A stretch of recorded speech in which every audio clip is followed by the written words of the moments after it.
एक हाथ में कुरान, एक में तलवार।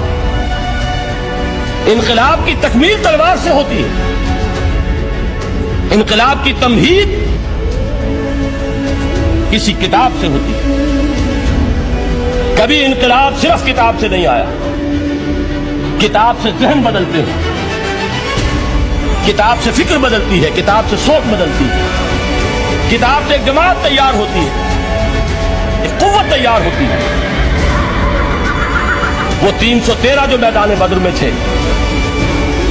वो कुरान का एजाज का ज़हूर थे, लेकिन उनके हाथों में तलवार आई है कि दर हकीकत इनकलाब मोहम्मदी की तकमील में यकीनन तलवार का हिस्सा।